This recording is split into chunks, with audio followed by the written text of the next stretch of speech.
youthful workers up here as well too. So any questions that the community may have, the floor is open now. We have some mics. Try to get the mic to you because the other mics went out. Let's see if we can grab one of these and use this community mic.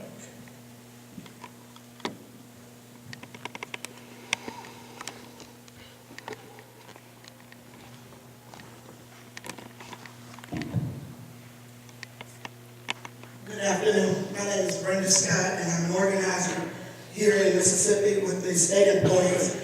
And I just want to say I met you young men in '08. We were celebrating the 40th anniversary of the strike.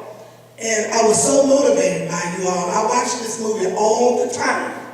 And I'm very happy to say the City Workers of Jackson, Mississippi is organized. We have a collective bargaining agreement with the City of Jackson. I'm very happy to be sitting here with one of our city councilmen who was very anxious to vote to recognize the union year. So you all, I mean, my hat's off to you. And I know I remember you because you was a business owner. And I have your picture in my office. I have a sign that says, I am a man. I am just elated to be here tonight and to find my city councilman sitting here listening to this. And I wish I had known about this because I would have invited all of my city workers here to watch this movie and to meet you guys. So hats off to you. You have made a difference in the state of Mississippi.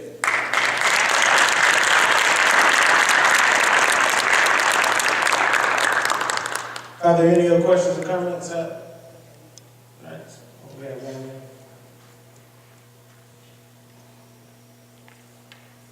I'm Ron Allen with the Global Organizing Institute for the UAW. And I just wanted to, for the sanitation workers, Mr. Turner and Mr. Leach, how did y'all overcome the fear? You know, the fear that people really feel when they have to make a decision like that. How did you get your co-workers to overcome that fear that grip people, that scares them so much they can't move and really do something? How did y'all get through that? How did y'all get over it?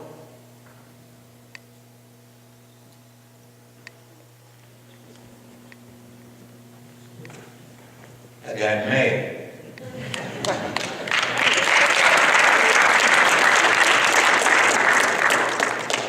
And once you get mad, you're not afraid of anything. That's right. And you see, what had happened, they had misused me for so long until I got mad. Once I got mad, then I'm not gonna take it anymore. You gonna treat me like I'm a man.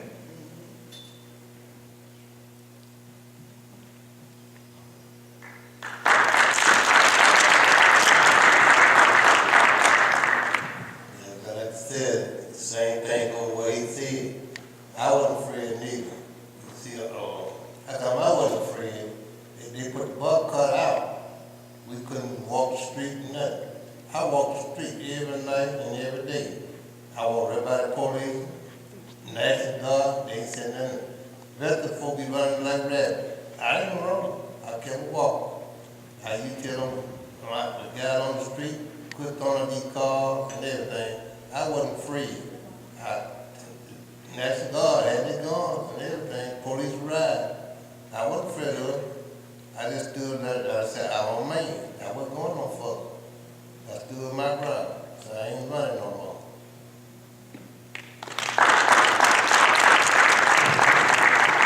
I guess I want to ask you all, what makes you not scared? What, you know, because you have to be in the same position.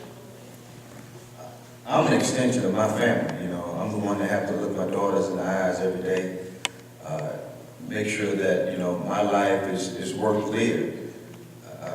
That's what takes away the fear from me. You know, I see my daughter, I want her to have a good education. I want her to try her best in doing whatever she's doing.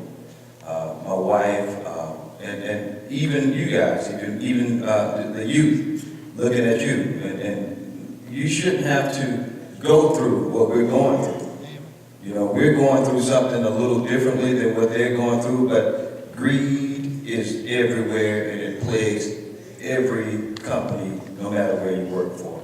So this is the reason, this is why, what takes the fear from me.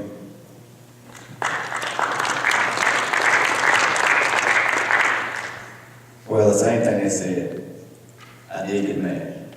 But I also want my kids to understand that you shouldn't let a job or a certain pay determine whether you want to stand up for what you believe in. If you believe in something strong enough, it doesn't matter, you're going to stand on it.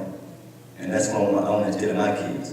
Don't let what somebody tell you or a certain amount of money determine what you're going to do. If you feel strong enough, then follow through with it. Because God gonna take care of you. If you're doing it for the right reason, He's gonna take care of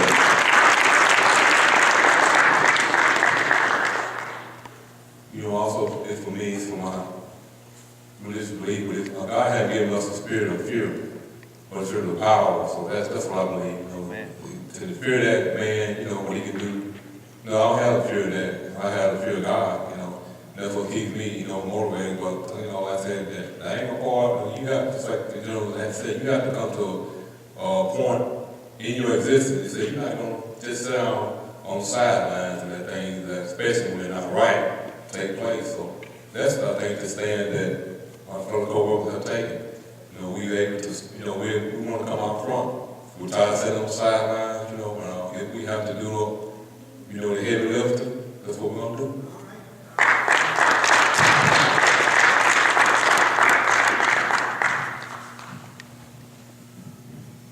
As we get ready to move on to the next section here, which is the closing of this evening, do we have any other questions? All right.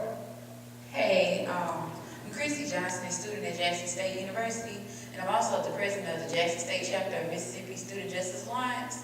And we thank you guys for coming tonight. And we also got one more question for the Nissan workers and also the two sanitation workers. How can we, as students, further along our journey as far as us coming out, supporting you guys, and just saying, hey, we're for the unions and all of that? What can we do next?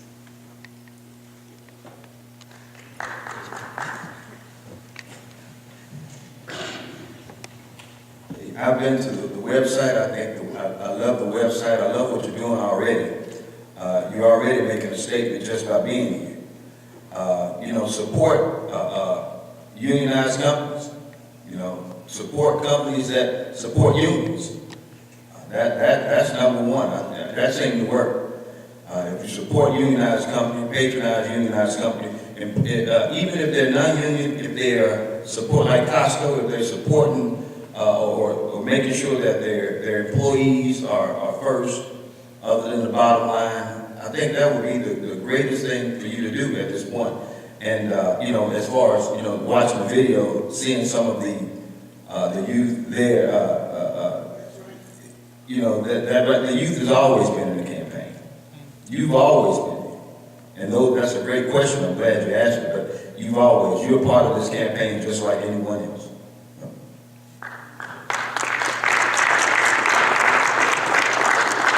Well, I also think that education is the key.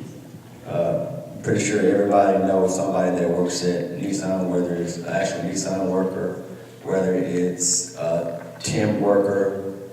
We have to educate them on what's going on. Like the gentleman said, some people know they're being taken advantage of. They just don't understand. They're happy to have a job, but you gotta go further than just happy to have a job. And education. A lot of people don't understand what a union's about. You bring the word union and they run. So you gotta educate them on what it is, what it can do for you, and what it can do for them.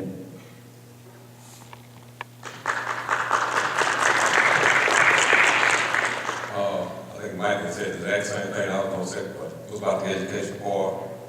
I think this movement has made us more like brothers, so we started thinking like.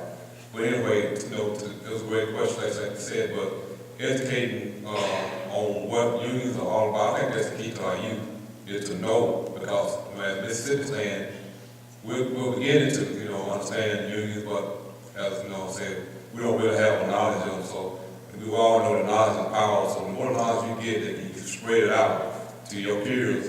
I think that's one of the biggest things you can do, educate them on what they need to do. Why do we even need a union? Because all the time people, they put that question, they ask us a lot, so why do you guys even want? It seems like you got the best job in Mississippi, you know, or why do you need a union? So, we have been there, so we digging out the points. And even though we have the job, there are reasons that we still need a union, so education, I think, is key.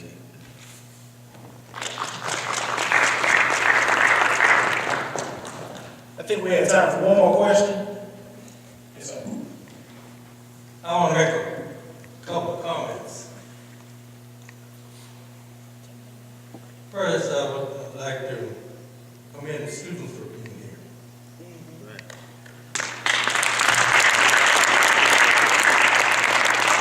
Back in the 50s and the 60s, I was about your age. And people kept saying, you're going to have a major role to play in society one day. If young people are going to move, you're going to have to play a role in it. Me and those two gentlemen are moving off the scene. The future right here. A lot of people in here was in the civil rights movement. We've been over. Now, if you look at the history of all major movements, young people played a great role. Young people. All movements need two things. You need a movement, you need support, like the train. A whirlwind picks up steam, So I'm really encouraged. In fact, when we met at the cultural office a couple of months ago with the students, I shared the same thing. Yes, education is very important. If we were more educated as a people, we would be much stronger. We would be better thinkers, better decision makers, better leaders, being able to